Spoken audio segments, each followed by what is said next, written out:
Hi, daylight savings or sleigh light savings?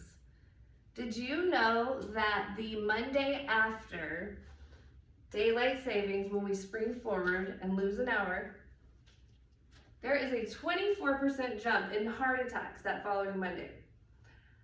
Yeah, that's right. Daylight savings actually kills. Why?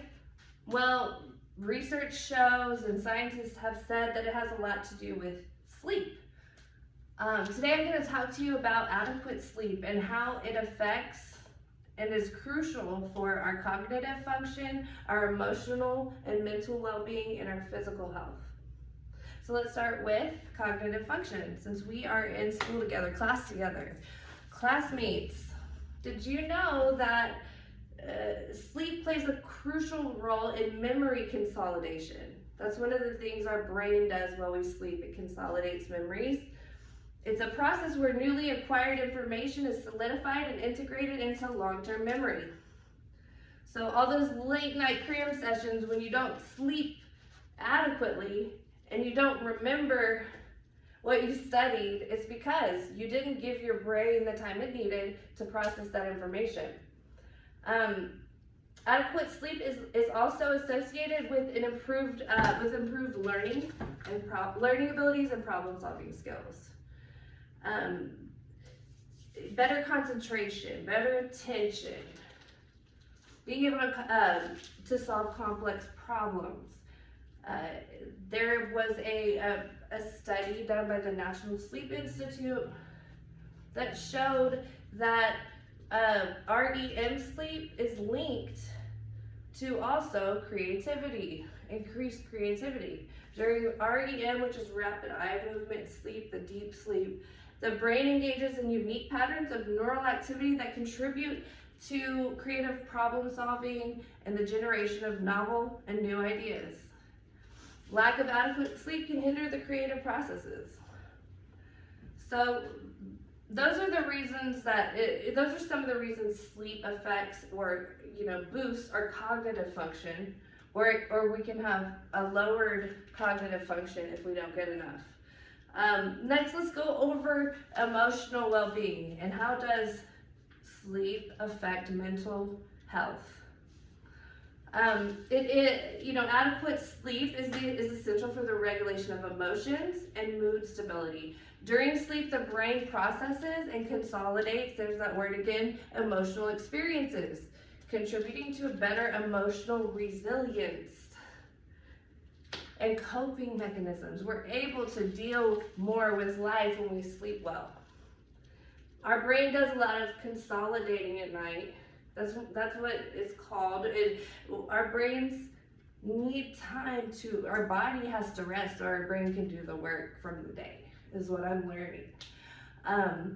Another thing is you have a greater risk of mood disorders if you don't get enough sleep.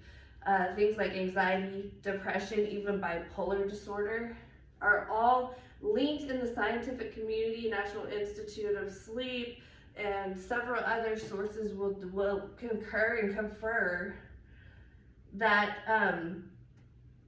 sleep plays a vital role in our neurotransmitter regulation, and disruptions in sleep patterns can impact the balance of mood regulating chemicals. So there's chemicals happening in the brain, there's consolidation happening in the brain. These things are essential for our long-term health, for our daily lives.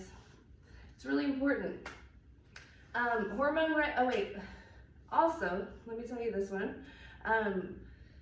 Sleep deprivation can just lead to heightened emotional reactivity, meaning, oh my gosh, something that you may be able to brush it off. Somebody cuts you off while you're driving, right?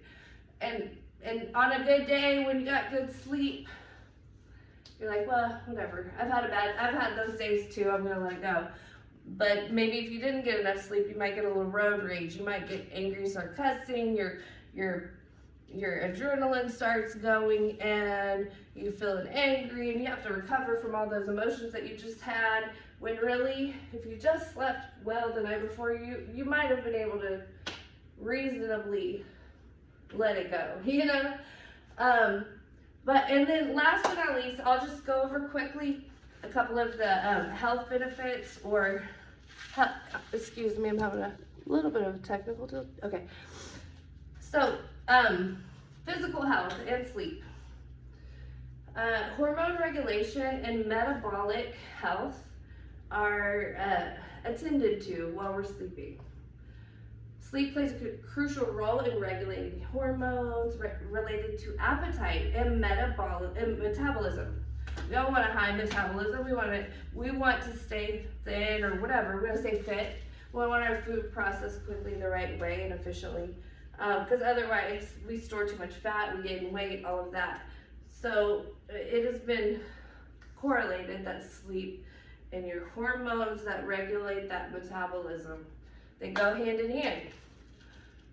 And last but not least, immune system function and disease resistance. Quality sleep is essential for a robust immune system. And we all know we want a strong immune system after everything we've gone through with COVID. And so one of the ways we can really take care of ourselves and stay healthy is sleep enough. During sleep, the body produces and releases ketones, cytokines, which are proteins that play a key role in immune response. If you're getting sick a lot, if you're making poor grades, if you're not remembering what you studied, if you are not remembering what your boss told you yesterday because you're so busy that you never sleep, try sleep. Sleep will solve a lot of these problems. And we are all at a point in our life, whether young or old. I'm 36, I have 3 kids, I'm a single parent, and I work full time at the office. I do my school in the evenings with my kids all around me, make them dinner, get them ready for school, all that stuff. There's so much to do. And so I've tried the no sleep thing. And let me tell you, it didn't work for anybody. It didn't work for me. I was functionally not well. It didn't work for my kids. I was moody, I was mean, I was unhappy, didn't know why. Oh, it's the sleep. And I physically feel so much better when I get 7 or more hours of sleep. I feel like, woo, I'm a new woman. So that's what I wanted to share with you guys as we're going through classes together, and this is a busy time of life. I just wanted to remind you all the importance of sleep, adequate sleep. It's whole body health, mental, physical, even spiritual well-being. It can all be associated to proper sleep. So catch some Z's tonight and have a wonderful day. Thanks for listening.